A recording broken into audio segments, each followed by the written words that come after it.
Before turning to a discussion of the military situation in Ukraine and the other global news that is taking place, I'm going to return, somewhat to my surprise, to the topic of the conflict of the conference that has just taken place, the so-called Peace Summit that has just taken place in Switzerland, in Lucerne. Now, I do that because I've noticed that over the last couple of days, especially the last 2 days, a certain current of thought has started to develop, which says that the conference was completely inconsequential. It was a meaningless piece of political theatre. What took place there really doesn't matter. The only real news that we've had over the last couple of days was the speech that Putin gave to the Russian Foreign Ministry Board and the peace offer that he made there, and that we are giving too much time to this conference. Now, an eloquent statement of that view has been provided by Simplicius the Thinker in the latest article on his blog. It includes a paragraph like this: endless reams have already been spun about the summit's many grotesqueries, incongruities, absurdities, etc., etc. It's pointless to rehash them all for something that was ultimately of so little consequence, little more than a theatrical virtue signalling performance by a bunch of unelected, historically low approval rated political sellouts and hacks, hated by their own people, whom they do not even serve. Well, I beg to disagree. I think, on the contrary, that the summit in Switzerland has been a very important clarifying moment. It confirms the fact that the Western powers have completely lost the diplomatic battle and the battle for international opinion on the crisis in Ukraine, that they're now firmly on the defensive, and that world opinion is maneuvering massively behind Russia.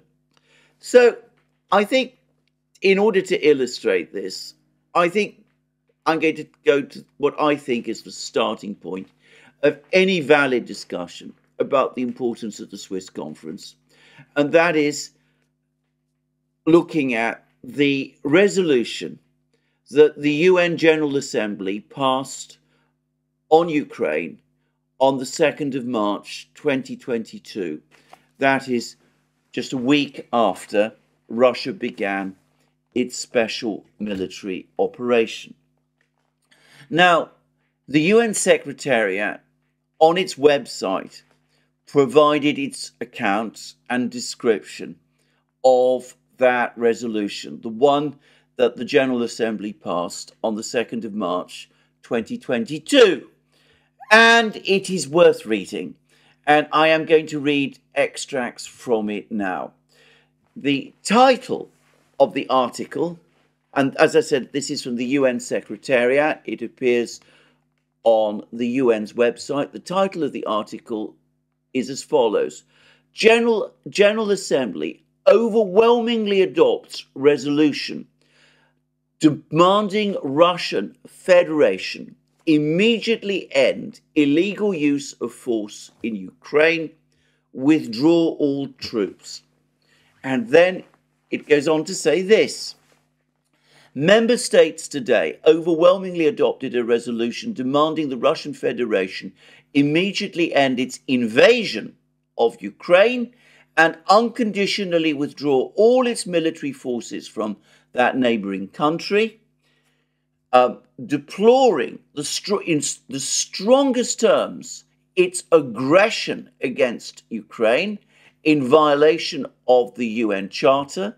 The UN Assembly also demanded the Russian Federation immediately and unconditionally reverse its 21st February decision related to the status of certain areas of the Donetsk and Lugansk regions of Ukraine. Now, that refers to Russian recognition of the Donetsk and recognition of the independence of the Donetsk and Lugansk People's Republics. And the article, the UN Secretariat's article on its website, then goes on to say this: the measure was adopted by a vote of 141 in favour to 5 against, with 35 abstentions, a clear reaffirmation of the 193-member world body's commitment to Ukraine's sovereignty, independence, unity, and territorial integrity. The Assembly demanded that the Russian Federation immediately cease its unlawful use of force against Ukraine and refrain from any further threat or use of force against any United Nations member state, whilst also deploring Belarus's involvement in this illegal action and calling on that country to abide by its international obligations. And we then go on to read that the draft of this resolution, this very powerful resolution, was prepared and presented to the General Assembly by Ukraine itself. So just take a step back. This resolution passed on the 2nd of March and supported by 141 member states. It refers to illegal invasion by Russia of Ukraine. It talks about aggression by Russia against Ukraine. It demands the immediate unconditional withdrawal of all Russian forces from Ukraine. It says that Russian actions violate the UN Charter. It demands that Russia reverse its recognition of the Donetsk and Lugansk People's Republics of their independence.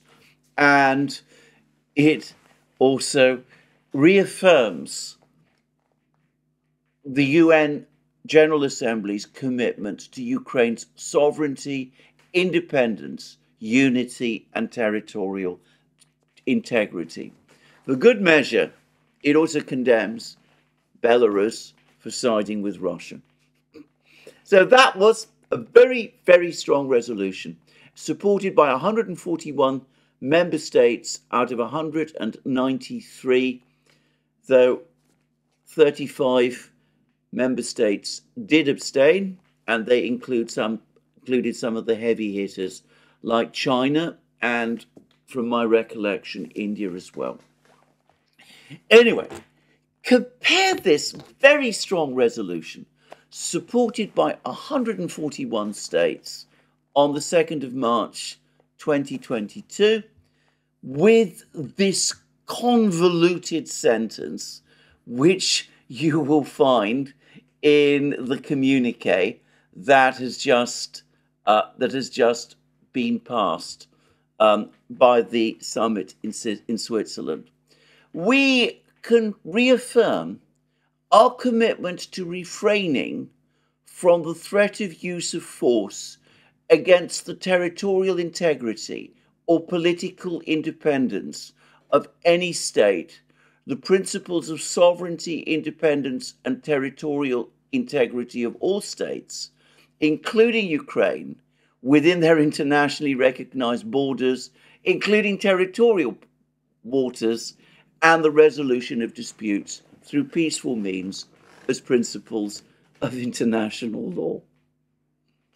There's no reference to invasion, illegality, aggression, no demands for the immediate withdrawal of Russian forces, for the reversal of Russian political decisions.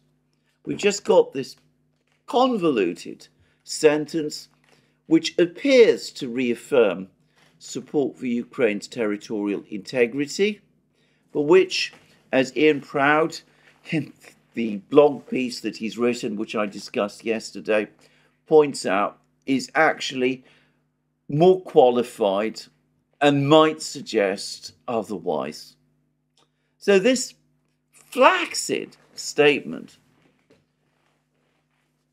in contrast to that powerful resolution of the 2nd of March 2022, which gained the support, the approval of 141 member states of the United Nations, this flaccid statement got 82 signatures to the communique of which it is part. But those 82 signatures do not all represent member states. Now, one of the most bizarre aspects of this communique is that we discover that several of the signatures are not from actual states, but from what are referred to as international bodies. Now, one of these international bodies turns out to be the European Union.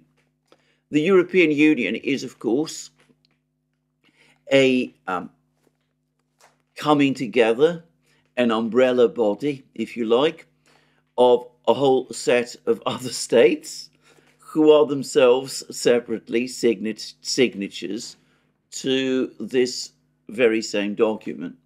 So you could argue, you could perhaps validly argue, that the signature of the European Union to this particular communique is actually superfluous, because it's the same people, the same countries in effect, re-signing the communique under a different guise. Well, that might be true, but perhaps more relevant is the fact that the European Union has actually signed this communique 3 times. 3 times. It's done so.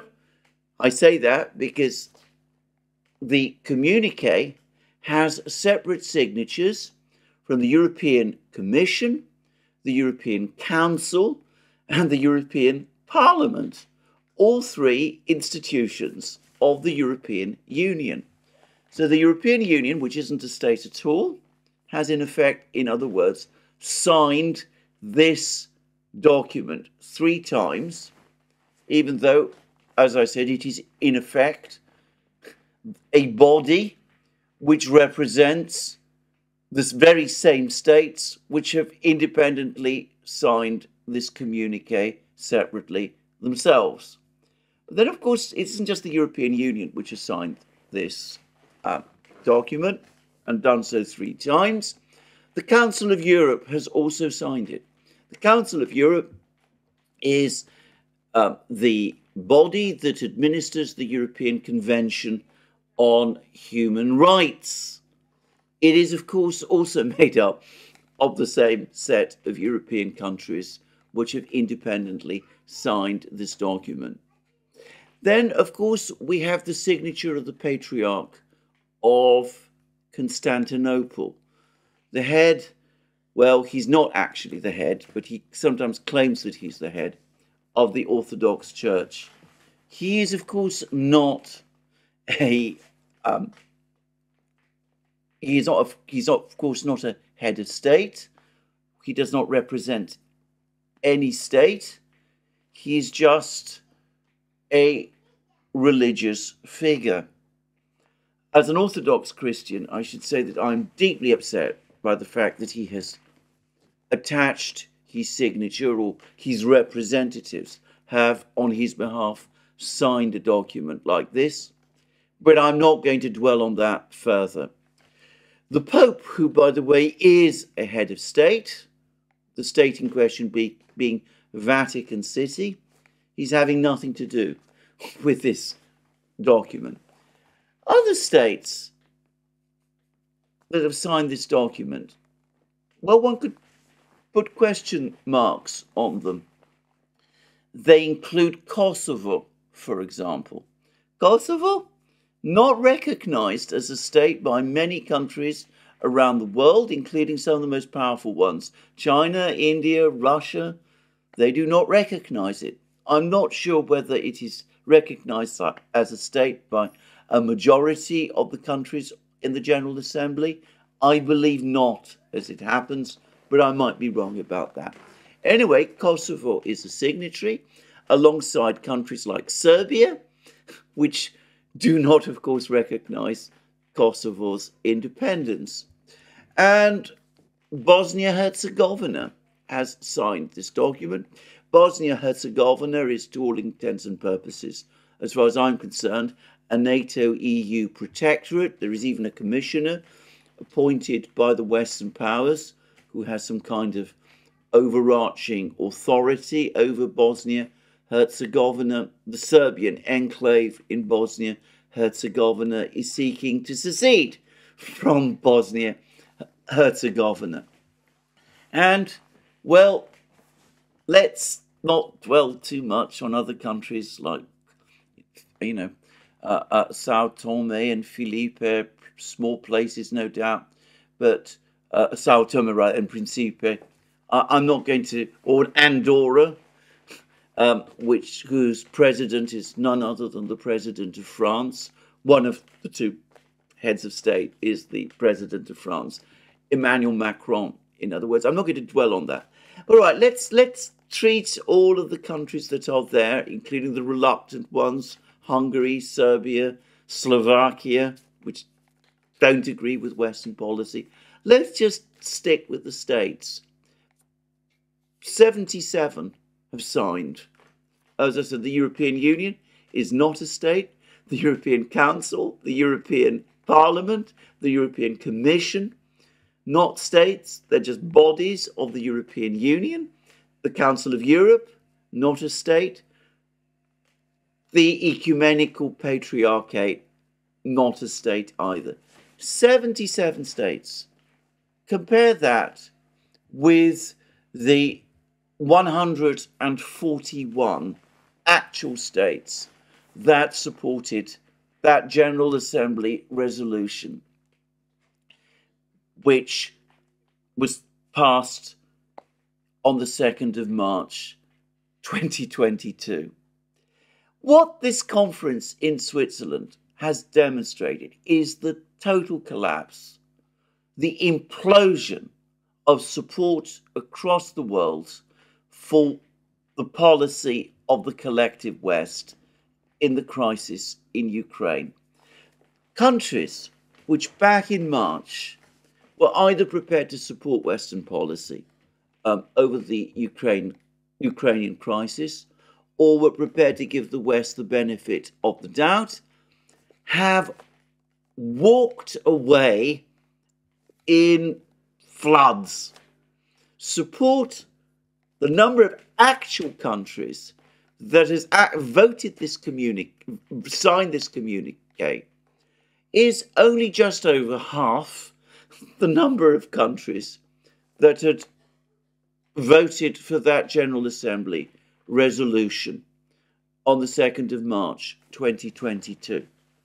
And of course, highlighting the total collapse of international support for Western policy over the crisis in Ukraine.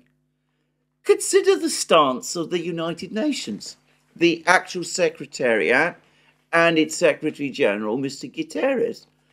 Back on the 2nd of March 2022, the Secretariat publishes this powerful, vigorous article telling us about the overwhelming support for the resolution that had been passed by the General Assembly, which was condemning Russia. This time, at the conference in Switzerland, what does the Secretary General, Mr. Guterres, choose to do? He stays away. No UN body, no part of the UN Secretariat has affixed its signature to this communique.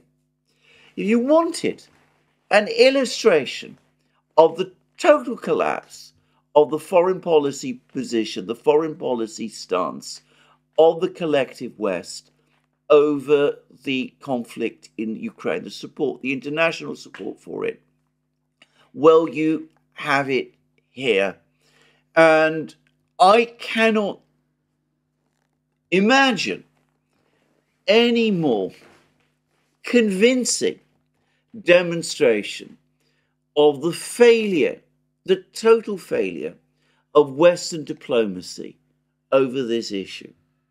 Now, it would be helpful, it would be very helpful, if there was some admission of this fact from Western governments and especially, by the way, in the Western media as well.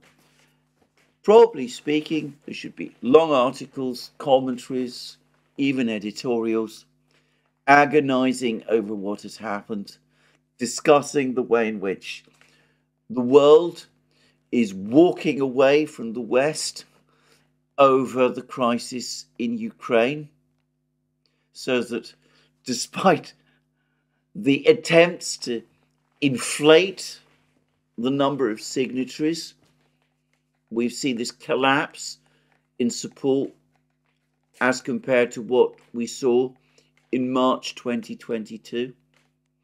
And of course, there's been nothing like that.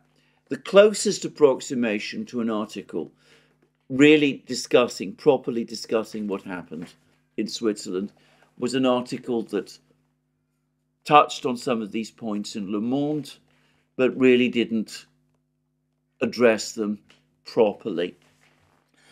Other media outlets, The Guardian, the Financial Times, The Telegraph in Britain, have said very little.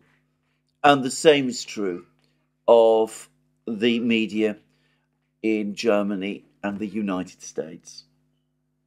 Now, it doesn't mean, however, that the effect of the conference in Switzerland has not been consequential. It merely highlights the extent of Western denial about the degree to which it is. Let me repeat again, the conference in Switzerland was a tremendous clarifying moment on the question of Ukraine, where international support, global support, support from the global majority has gone away. The West is isolated, and this conference in Switzerland demonstrated the fact. And of course, exactly as Ian Proud says, it was an echo chamber of mostly European officials repeating the same things to each other. Anyway, with that point, I'm going to finish. This is going to be my very last word, I promise, about this conference in Switzerland. Well, I say I promise. Of course, it might resurrect itself in some form, we'll see. But anyway, let's move on to what are, I accept, important issues. Let's talk firstly about the situation on the battlefronts in Ukraine as things stand this morning.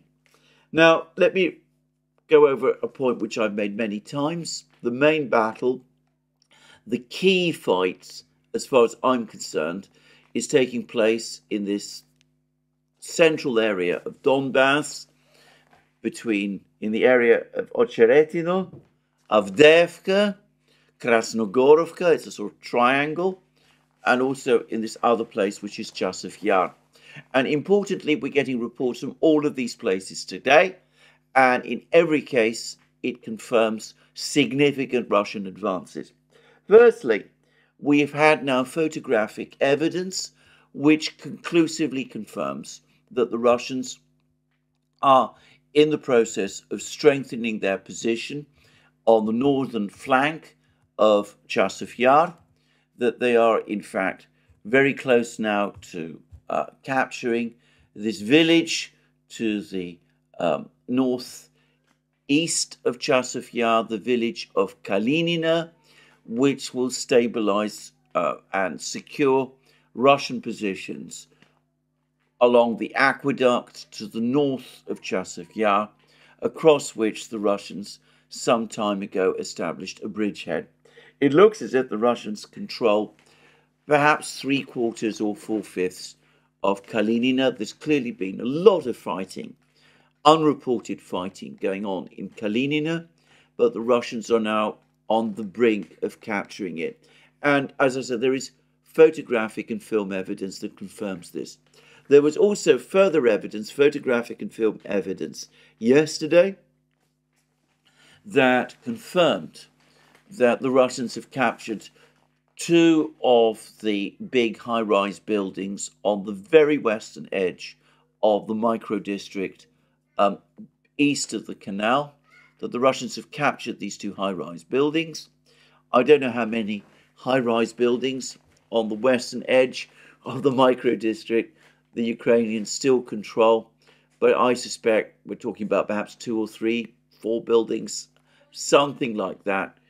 It looks as if the micro-district is now definitely falling under Russian control. Even more dramatic news, perhaps much more dramatic news, has been coming from the Ocheretino, Avdiivka area. Now, here I should say that the Ukrainian General Staff have themselves been admitting that the situation in the Ocheretino, Avdiivka area is becoming critical. It looks as if the Russians have not only captured Sokol, a village to the west of Ocheretino, but an important Ukrainian fortified position to the north of it, that they are indeed advancing on Yevgenivka, and that they have indeed reached the village of Novoselivka Persha. There's also apparently confirmation from Ukrainian bloggers that the Russians are in the process of clearing Yasnobrodovka, another one of these villages, one that lies north of Netailovo, which the Russians captured some time ago. Anyway, it looks as if the Russians are now mopping up Ukrainian resistance in Yasnobrodovka, which has also collapsed. And the Russians appear to have advanced significantly in the village of Karlovka, which is lies west of Yasnobrodovka. It looks as if a significant part of this village has also fallen under Russian control. Now, the reason why the Russians appear to be intent on capturing all of these villages is clearly because, as far as they're concerned, these villages are necessary in order to stabilize the positions that the Russians have established further north, where some days ago they captured the village of Novo Alexandrovka, which puts them 7 kilometers south of the main supply road from the town of Pokrovsk, to Konstantinovka. The supply road, which Redovka explained, provides the supplies to the Ukrainian troops encamped west of Gorlovka in places like Toretsk and New York. So the Russians need to capture all of these villages in order to secure the flanks in the event that they decide to conduct an advance northwards towards this road, and clearly that is precisely what they're doing. There are reports, by the way, this morning that the Russians have begun storming another village called Yevgenivka, which lies immediately to the west of Sokol, and it's likely that they will, once they've captured Yevgenivka, move on to capture another village called Progress, which lies to the northwest of Yevgenivka. And there's also some reports that the Russians have resumed their advance northward towards the village of Kalinovo, which lies to the northeast of Novo-Alexandrovka and Arkhangelskoye, other villages which the Russians captured some time ago.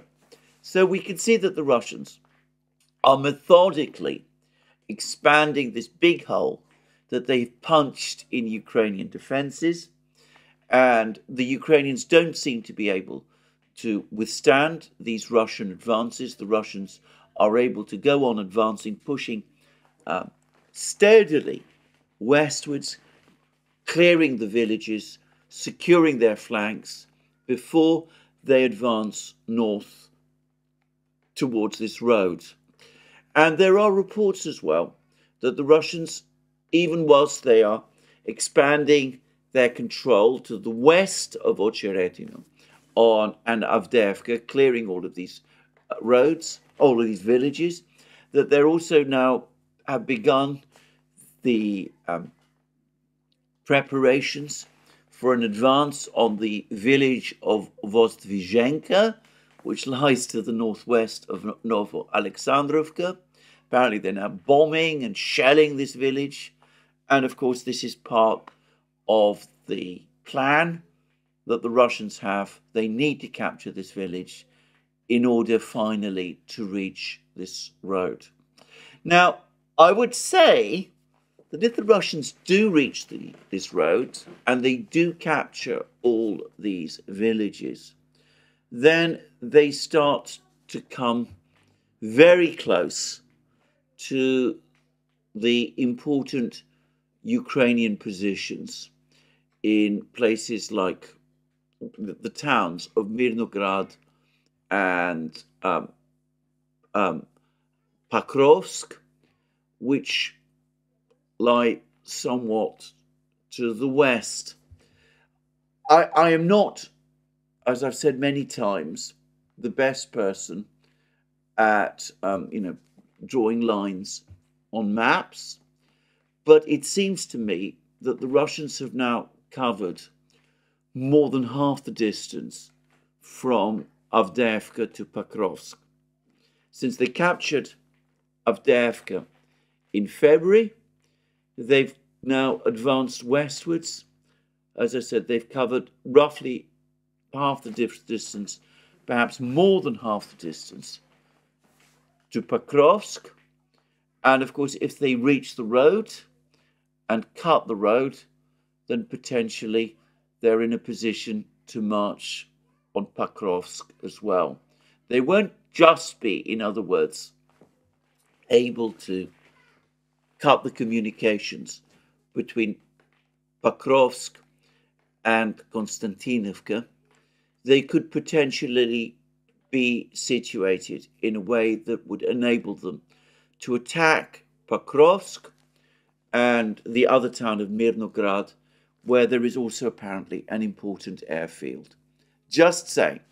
Now, this is, in my opinion, the most important battlefront. Of course, there's an awful lot of work still to do, but this is the major Russian advance, and I suspect that even though these villages that we've been talking about are quite small and are relatively inconsequential places, I think this is the main point of decision.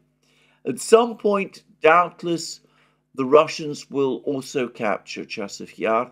As I said, if they're closing in on the last defenders in the micro-district, they've cleared the village of Kalinina. Chasiv Yar lies northeast of Konstantinovka, and Konstantinovka, relative to Chasiv Yar, is on low ground.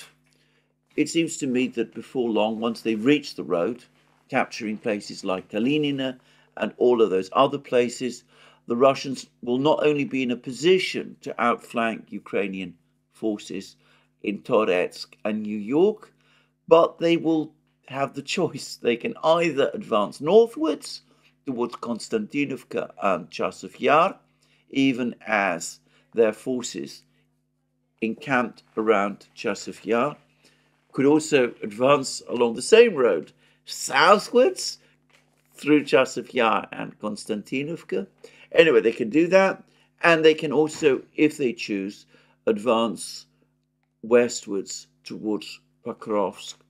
As I said, this is a massive hole in Ukrainian defenses which has been created. And, well, we will see what the Russians intend to do, though I doubt that we will know before the end of the summer. I suspect there's, as I said, a lot of fighting still to do, but Ukrainian defenses in this area continue to be disorganized. Now, further south, there is also a major battle taking place, which I've also discussed. It looks as if the Russians have now either captured or are about to capture the remaining buildings in Krasnogorovka. Ukrainian troops in Krasnogorovka have been complaining for some time that they've been effectively abandoned by their command in Kiev, which has lost interest in them. The Russians might possibly seek to surround the Ukrainian troops in Krasnogorovka. The Russians have chosen to take their time over that particular battle, but it looks one way or the other as if now they are gradually push the Ukrainians out of all the main remaining defense positions in Krasnogorovka. All that's left are relatively low-lying cottages, many of them, I suspect, wooden, which it would not be particularly difficult for the Russians to capture. So, Battle of Krasnogorovka probably edging towards its end also. And further south still, even as the Russians close in on Krasnogorovka and prepare to push towards Kharkov from Krasnogorovka and other places, well, there are reports that the Russians are now fighting, that there's intense fighting going on in the village of Maximilianovka, which lies to the west of Georgievka. Georgievka, of course, lies to the west of Marinka, which the Russians captured in December. If Maximilianovka falls to the Russians, which perhaps it will, then I understand it's just 3 or 4 kilometers before the Russians arrive, before Kharkov itself. And of course, they probably, as I've discussed already, they've probably been timing all of their advances in Krasnogorovka on their progress in Georgievka and Maximilianovka, and also their progress in the village of Konstantinovka further south, near Novo-Mikhailovka. But again, we've had actually less information about what's going on in Konstantinovka.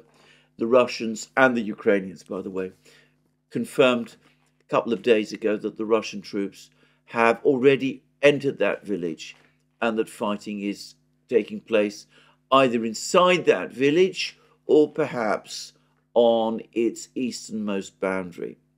So, a lot of fighting going on, but we can see, as I said, that the main area of Russian advance, at least from, as far as I'm concerned, it appears to be in the Ocheretino, Avdiivka area. This area has been in crisis ever since Avdiivka fell in February, and the Ukrainians have shown no ability to stabilize the situation and to bring it under control. Now, partly the reason for all of this is because the Ukrainians, rather than doing perhaps the wise thing, which is going on the defensive in the Kharkov region, doing what was following what was perhaps the original plan, establishing themselves on their defense lines immediately north of Kharkov, abandoning places like Lipsy and Volchansk to the Russians. Well, instead of doing that, the Ukrainian command decided to deploy every available reserve and to strip many of the units on the combat line of some of their battalions in order to build up a strike force in the Kharkov area to counter the Russians on the border and to prevent the Russians from capturing Lipsy and Volchansk, and perhaps even drive the Russians out of Lipsy and Volchansk back across the border. And to that purpose, as I said, a very large, a very significant Ukrainian force has been concentrated in this area. Now, there are a lot of confusing reports about what exactly has been going on in the area of, in this particular area, in the area of Lipsy and Volchansk. And as far as I'm concerned, the place to start for any understanding of the actual battle that is taking place in this area, the place to start again are the reports provided for us by Group of Forces North. Now, they provided us with a report yesterday, late yesterday, and this is what they say. In the Volchansk direction, fierce fighting continues in the Volchansk settlement. Advanced assault units of Group of Forces North are advancing towards the south. The enemy, after yesterday's unsuccessful attempts to storm the positions of Group of Forces North in the east of the city, is refitting its units that suffered losses and restoring their combat effectiveness. It's quite interesting that the Ukrainians, again, the Russians are saying, this is, as I said, remember, this is the actual Russian military that is telling us this. The Ukrainians tried to break into Volchansk from the east, advancing from the village of Tikha, which there's some claims that the Ukrainians have recaptured the village of Tikha. I wasn't aware myself that it was actually ever under Russian control. I know there were claims at various times that the Russians had captured it, but I always understood that those claims had been rebutted. Anyway, I'm not going to get into that discussion. The Ukrainians, having made unsuccessful attempts to break into northern Volchansk from the east by attacking from the village of Tikha, having suffered heavy losses in those attempts, that they've now pulled back, and over the course of yesterday were refitting and re-equipping. Anyway, that's one part of what Group of Forces North tells us. And then Group of Forces North says this: in the area of the high-rise buildings, the Ukrainians showed signs of life, and early in the day, that's to say early yesterday, a small group of about 15 tried to break through to the west. Having lost up to 7 killed, they withdrew. No more such attacks were made over the course of the day. The day, of course, being yesterday. The total advance of Russian troops in the Volchansk direction was up to 200 meters. Now, notice this report doesn't tell us anything about what's going on in the aggregate plant, but yesterday there were reports, including reports from Ukrainian mappers, that the Russians have completed control, have gained control of the entire territory of the aggregate plant, except, of course, that we have no visual confirmation of this, and Group of Forces North are not telling us anything about it. Now, the Russians say, Group of Forces North say, that they're advancing southwards, and the most logical explanation is that they're advancing in the southwest sector towards the Volga River.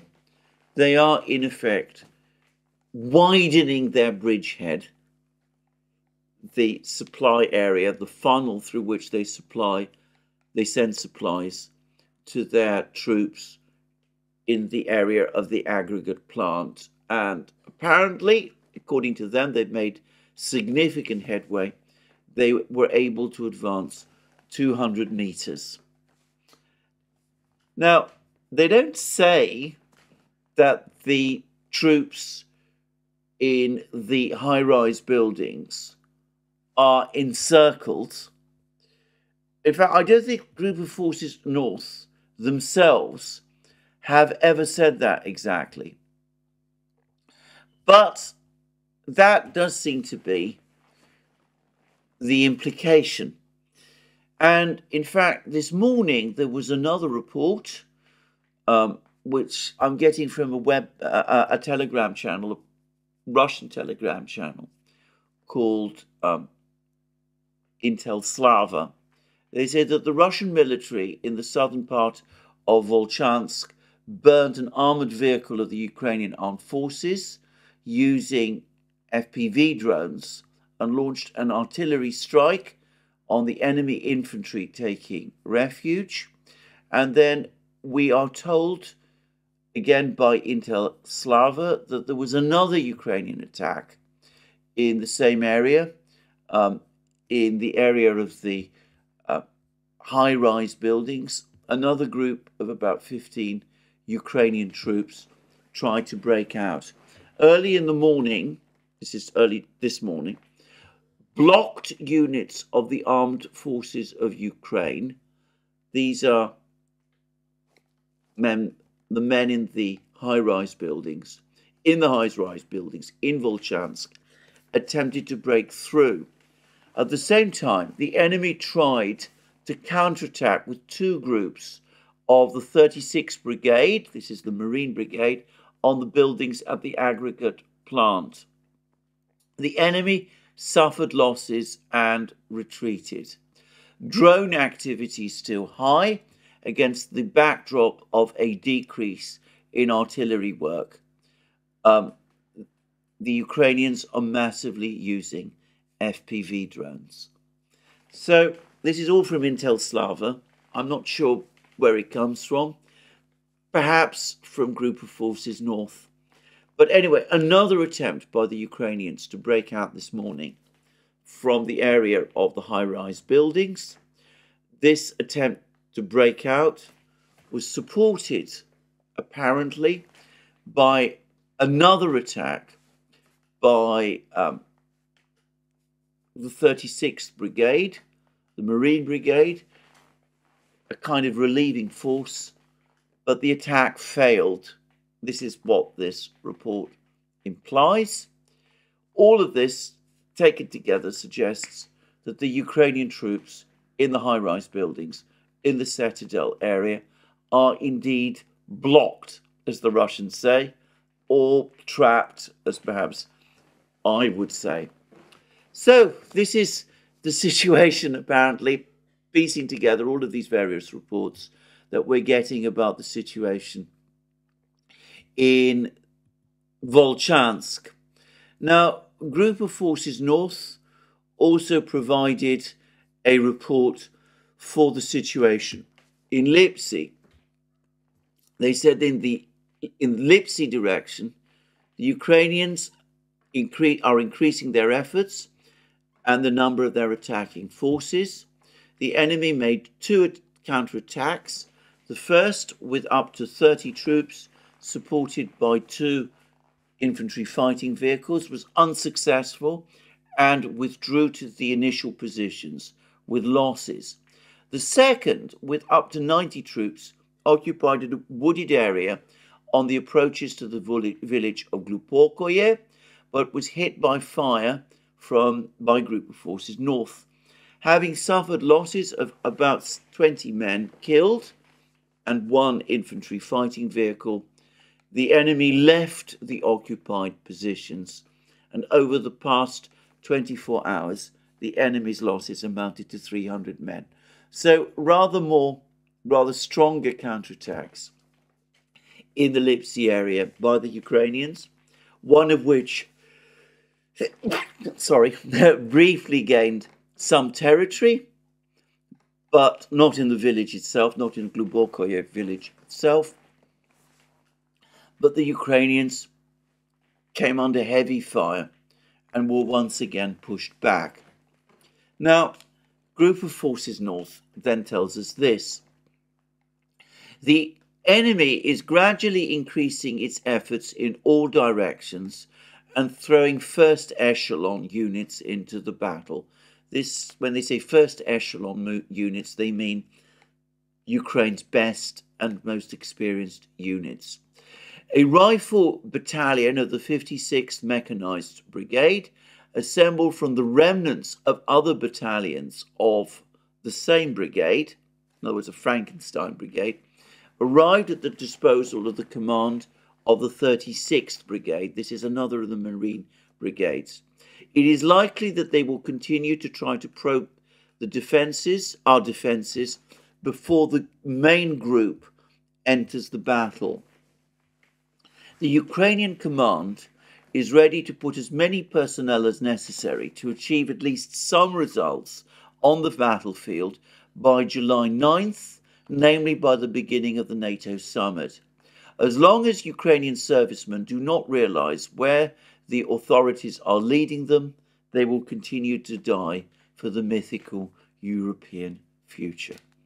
So, what Group of Forces North are telling us, in effect, is that Ukrainian troops remain surrounded in the high-rise buildings in Volchansk, that the Russians are expanding their area of control to the south of the aggregate plant in order to stabilize and secure their positions in the aggregate plant itself, that the Ukrainians have made several counterattacks, both in the Volchansk and Lipsy areas, but have been repelled with significant losses, but that the Ukrainians are gradually building up their forces, and that a major Ukrainian counterattack in the Kharkov area is expected, and that the Russians are preparing for it, and that the Russians believe that this counterattack is going to happen very soon and is timed for the NATO summit on the 9th of July. Now, I think all of this information is correct. The Ukrainians continue to claim that it is not their troops in the high-rise buildings area, the area of the high-rise buildings, the citadel area, to the north of the aggregate plant, who are trapped, but rather the Russian troops in the aggregate plant itself who are trapped. I find this impossible to reconcile with these Russian reports, and I have to say that it is not consistent in any way with the photographic and visual and film evidence which I have seen. Group of Forces North has, of course, repeatedly denied these Ukrainian claims, which of course doesn't stop some people still giving credence to them. These various reports, by the way, both from the Russians and from the Ukrainians, it seems to me, discredit that claim that we heard a day or so ago, that the battle of in the aggregate plant was the result of the Russians inserting a special forces unit onto the territory of the aggregate plant before the main body of the Russian troops arrived, so that that special forces unit was encircled for a period of time, but is no longer encircled. It seems to me that the reports that each side is producing do not support the claim that that Ukrainian source gave, and it seems to me that the Ukrainian claims that the Russian forces in the aggregate plant are themselves encircled is probably an attempt to keep morale strong as the Ukrainians try to prepare for a major counterattack that they're planning to launch in this area.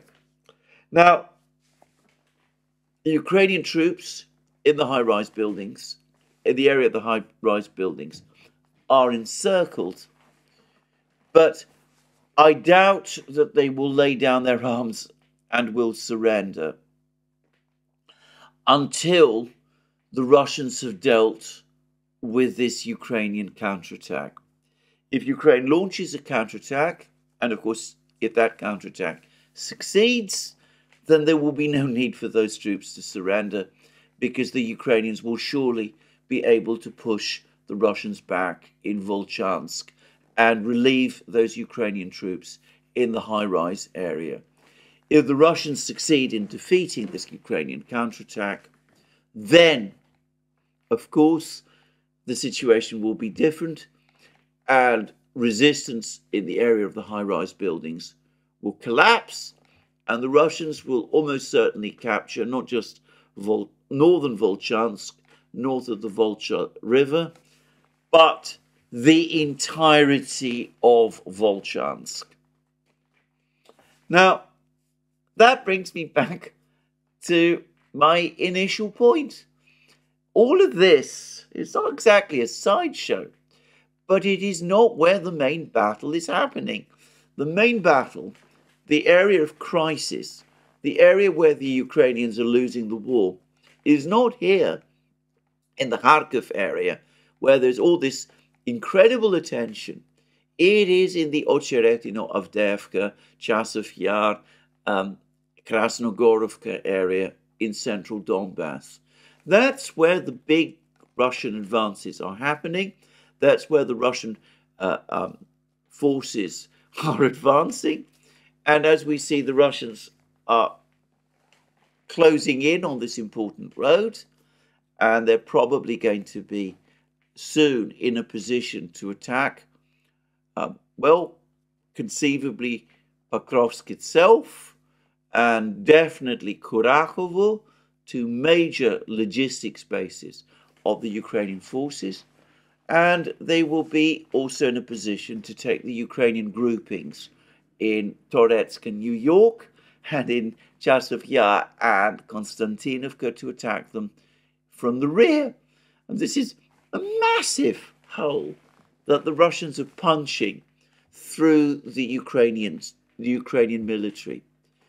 But all the attention, Ukraine's attention instead, is focused on this crisis in Kharkov region, where the Russians have already said that they have no plans for the moment to capture Kharkov itself.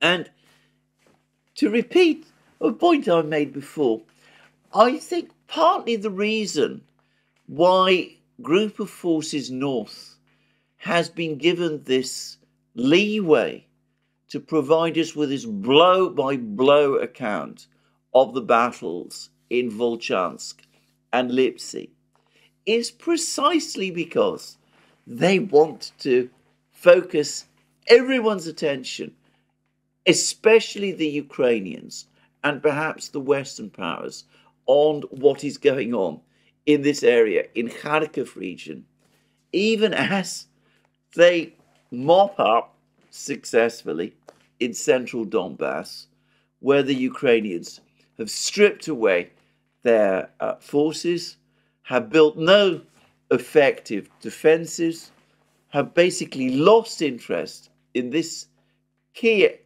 part of the war, because Zelensky's attention and that of Ukraine's Western sponsors is now obsessively fixed on this battle in Kharkov, where the Russians are not so numerous or so strong.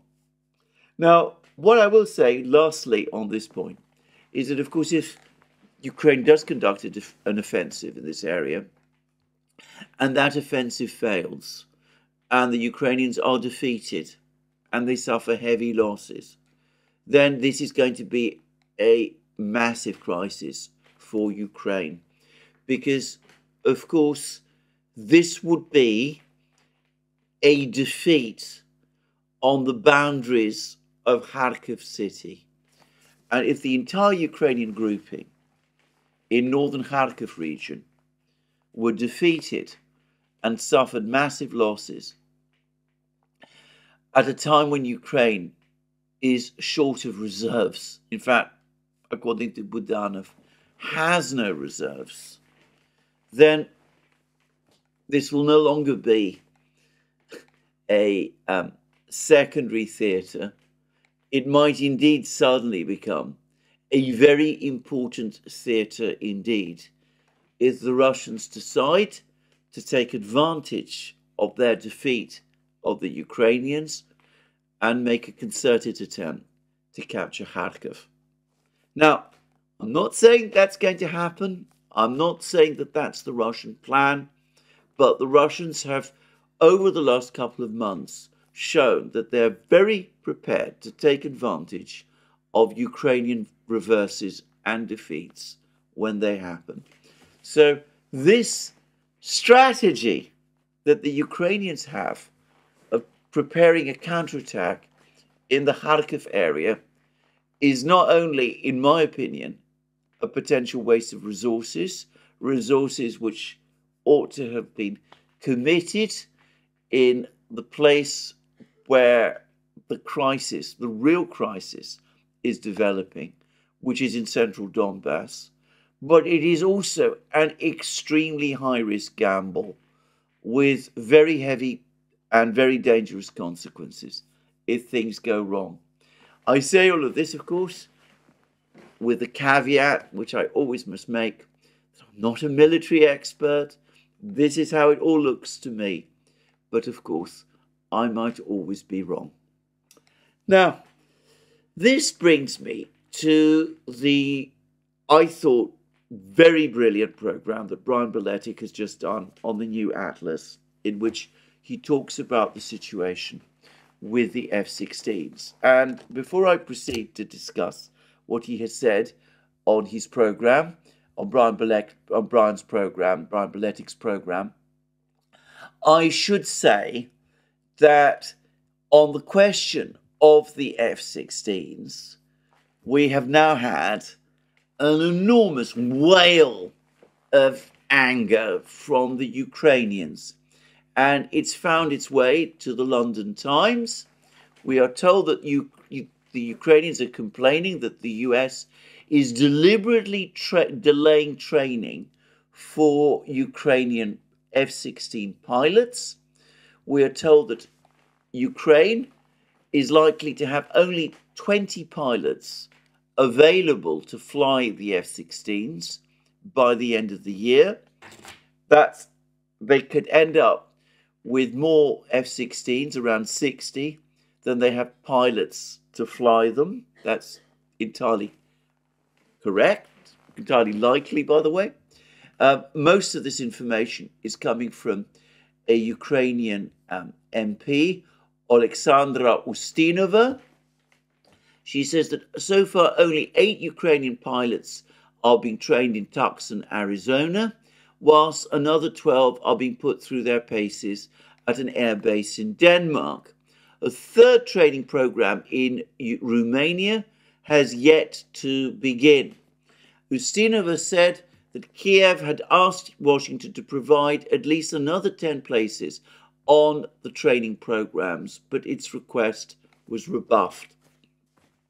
Supposedly, this is all because the United States, once again, is nervous that the Russians isn't willing to provide training for these scores and hundreds of Ukrainian pilots who are supposedly anxious to fly these aircraft. Now, I think Ustinova is probably right when she says that by the end of the year, Ukraine might have 20 pilots capable of flying the F-16s. But I think she is wrong in saying that any delays are down to the United States or to any reluctance on the part of the United States. Briefly, I think the problem is that the US is dissatisfied with the quality of the Ukrainian pilots.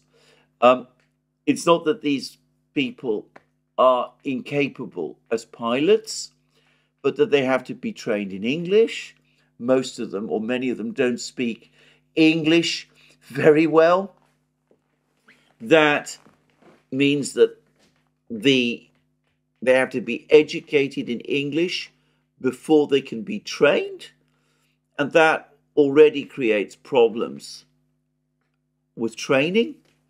And of course, as Brian Beletic repeatedly points out, and not just Brian Beletic, many others repeatedly point out, even pilots who have skills in piloting aircraft on the Ukrainian side are accustomed to Soviet aircraft like the MiG-29.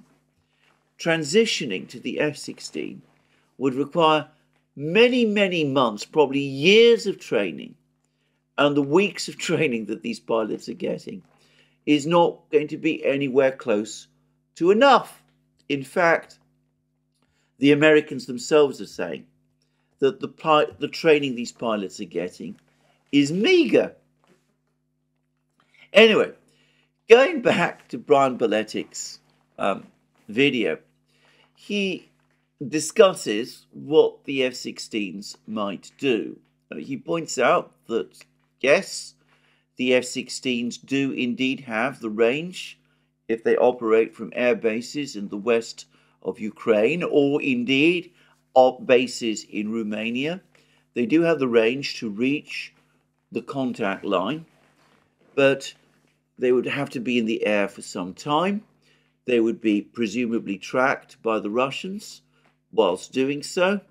They would have to, by the way, as I understand it, fly low because of the extent to which the Russian air defense system is able to track Ukrainian aircraft that fly at higher altitudes. And that will make for presumably a more difficult flying, but it would also increase the distance and lower the speed, and will increase the time it will take the F-16s to reach the combat line. Of course, the Russians have AWACS aircraft, the famous A-50s.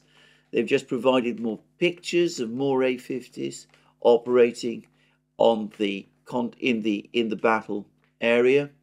And by the way, they've also provided pictures of the new AWACS aircraft, the A-100, which is now flying and apparently in the process of being perfected. So it's unlikely that it will be entering the conflict zone anytime soon. But anyway, the Russians do have AWACS aircraft. They can monitor probably even these F-16s, which are not stealthy, even as they fly close to the ground. And Brian Beletic makes the point that these aircraft are going to have to fly across territory where the Russian air defense system is well prepared. And it's not just well prepared in terms of S-400s and S-300s, the big, powerful, long-range air defense missiles that we've been hearing so much about. But there's going to be a dense presence of other air defense systems as well. Buk missile systems, Tor missile systems, Panzers, Strelas, all of these, they're all going to be there. And of course, they're partly there in order to intercept and attack aircraft that are flying at low altitudes. Just saying. So the Russians could probably move some of these air defense assets about, which they almost certainly can do. And it will not be... Anyway, pilots flying these F-16s are going to face massive, multiple challenges on their way to the contact lines. And that isn't even taking into account what the hundreds of Russian fighter jets, like the Sukhoi 35s and the Sukhoi 30s and the MiG-31s and the Sukhoi 57s might get up to. Aircraft, by the way, also equipped with powerful radars and long-range missiles, missiles that have longer ranges than those of the F-16s. But then Brian Belletti goes into a, I thought, exceptionally intelligent discussion of the ATACMS and what it's been doing, and of the actual results of the ATACMS missile strikes on Russian air defense facilities. I say this because there's been many articles, or many claims, mostly from Ukraine, that the Ukrainians have successfully destroyed large numbers of S-400 air defense systems. Well, Brian Belletti strongly casts doubt on that. It could be that some of these systems have experienced damage, but there's no real evidence that whole systems have been destroyed in the way that has been claimed. And he points out also that Russia has hundreds, literally, well, many more than 100 S-400 launchers, between 128 and 144 as of 2020. And, well, production since then, the Russian Defense Ministry tells us, is treble what it was before the conflict period. So it's likely that the Russians have produced many more S-400 systems since then. There's also large numbers of older S-300 systems. And of course, as Brian Belletti also points out, there are all those books and tours and other systems, the shorter range ones, that form part of the integrated air defense system, which the Ukrainians basically haven't touched. And by the way, the S-350s as well, which I forgot to mention. They're very advanced systems. We haven't been hearing so much about them, but no doubt at all that they are also present on the battlefronts. And apparently they have an AI component as well. Anyway, he's analysed these ATACMS missiles attacks, and I think it's fair to say that he's come to roughly the same conclusions that I have done, that these ATACMS missiles attacks, their effectiveness has been greatly inflated. I would go further than Brian Belletti does. I would say that on the basis of what the Russian military are telling us, the great bulk of ATACMS missiles, which the Ukrainians have been launching, have been shot down. Even if we accept Ukrainian accounts of their success, given the amount of ATACMS missiles they are launching, as Brian Belletti points out, the amount of success is not proportionate to the amount of missiles they're launching, which also suggests that large numbers of ATACMS missiles are being shot down. The aggregate effect of all of these attacks with the ATACMS missiles has been to make a few dents in the Russian air defense shield, but nothing more than that. And it seems that the Russians almost certainly are able to repair any damage and do so very fast. And of course, if Budanov is right, and the Russians are now deploying the very advanced S-500 system to the combat lines also, well, the air defense is becoming even stronger, and the Russians, probably with the S-500 in Crimea, potentially could reach Ukrainian aircraft, F-16s to be precise, flying over Romanian territory as well. Just saying. just to bear all that in mind. So, the whole narrative about the ATACMS, which it's clear to me some people in the West still cling on to, is wrong. I was reading yesterday an article by Michael Clark in the London Times in which he was talking a lot about the ATACMS, and he didn't seem to realise that not only have ATACMS missiles actually been delivered to Ukraine, but that they have been operationally used for about, 2 months, 3 months now, with limited effect.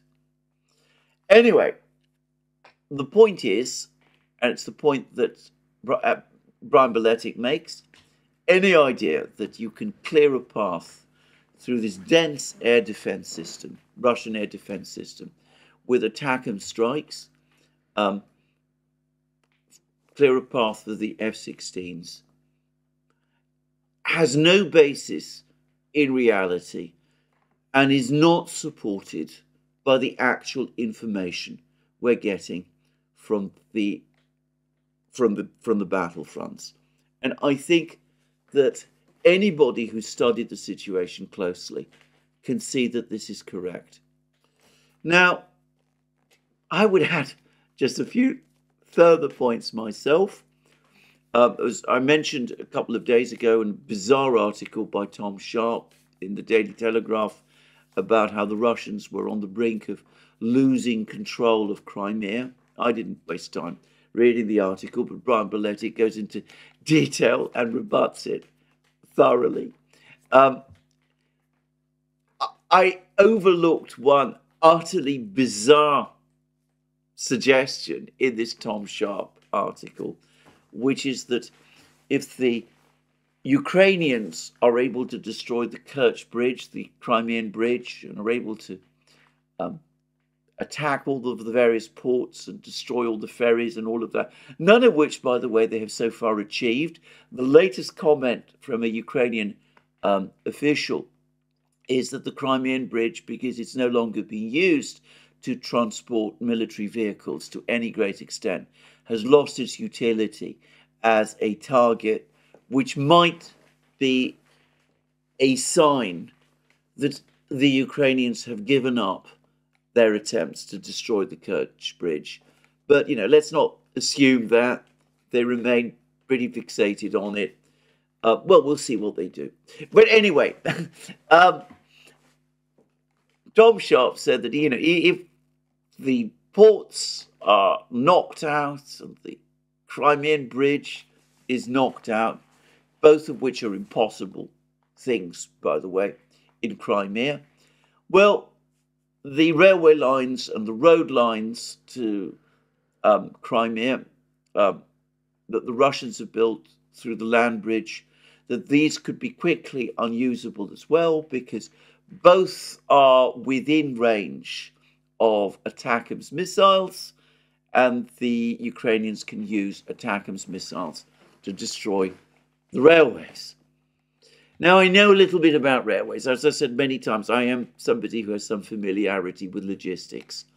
The idea that you would use expensive and rare cruise missiles to knock out railway lines is so grotesque, it is so fantastic, that it leaves me speechless. Now, I appreciate that in some of our Western countries, any kind of repair to the railway system takes days and weeks to happen. But in practice, repairing railway lines in reality shouldn't take more than a few hours. Literally, if you hurl a missile at a railway and it hits a couple of railway lines and blows them up, railway engineers can repair the damage literally within a few hours. Now, Russia has one of the biggest and most densely, heavily used railway systems in the world. Russian trains, for people's information, have an incredible ability to leave on time and to arrive on time wherever in Russia you might be. It's one of the most astonishing administrative achievements that I've ever come across. Of course, they managed to do that by having huge numbers of railway engineers and technicians and repair people so as to keep the railways moving. And the idea that the Russians could not repair railway lines within a few hours, especially important railway lines like those that they've just built to Crimea, is absurd. The idea that you would use expensive cruise missiles for such a purpose is ludicrous. By the way, hitting armoured trains, or rather trains, with cruise missiles, trains, of course, being almost by definition moving targets when they're not in stations, is also an absurd one. It would be literally the equivalent of using an anvil to hit an ant and always missing. It would be a ludicrous, absurd waste of resources. If the Ukrainians could get their artillery within range of the railways, well, then it might be a different matter. But of course, that was what the summer offensive of last year was all about. And as we know, it was comprehensively defeated by the Russians. The person who wrote that article in the Daily Telegraph is apparently someone with a naval background. All I can say is he clearly doesn't know a great deal about trains, and I find it most bizarre that he could have come up with such a suggestion as this. Anyway, there we go. I mean, I think that, as I said, Brian Beletic is right. I think that there's a huge amount in the West, a lot of hopes in the West are basically resting, flying, if you prefer, on these F-16s. I think the same is true in Ukraine. The Ukrainians themselves tell us there are only 20 pilots. Brian Beletic tells us how dense the Russian air defense system is, the difficulty of arriving to the combat line. I would add, by the way, that from what I can see, the combat line is only just within the radius of, or range, if you prefer, of where the F-16s can reach. So presumably they wouldn't be able to stay there for any length of time because they'd run out of fuel. Just saying, they wouldn't have enough fuel to get back. Just saying. Maybe I'm wrong in making that kind of conclusion. I'm not sure. But anyway, the F-16s, like the Leopard 2s, the Abrams, the Challenger 2s, the Bradleys, the HIMARS, the ATACMS, all of these systems are another wonder weapon which is going to fail. Pursuit of a military solution, a victory in this war, is pursuit of a mirage so far as Ukraine and the West are concerned. I've discussed in many programs the terrible price that Ukraine is paying for this folly, economically and politically, in Europe especially. We can also see the price that Europeans are paying for this folly also. But if I can just quickly, and to wrap up, go back to that peace conference in Switzerland. Well, I explained at the beginning of this program the exorbitant diplomatic, geopolitical price that the West is paying, which is getting steeper every day and all the time. Ukraine, the conflict there, is an obsession for some people. And like all obsessions, there is no counting the cost, and the cost is bankrupting. Well, this is where I finish my program today. Tomorrow I will talk about Putin's next visit, which is his visit to North Korea. He's just written a long article talking about the relationship between North Korea and Russia. The two countries have just agreed a strategic partnership with each other. We'll have lots of ceremonies and rituals and probably agreements concluded, but that I will discuss tomorrow. This is where I end today's program. More from me soon. Have a good day. Let me remind you again that you can find all our programs on our various platforms, Locals, Rumble and X. You can support our work via Patreon and Subscribestar. Don't forget to check out our shop where you can get all the amazing things like, the Football 24 shirts that you will find there. And last but not least, if you've liked this program, please remember to tick the like button and to check your subscription to this channel. That's me for today. More from me soon. Have a very good day.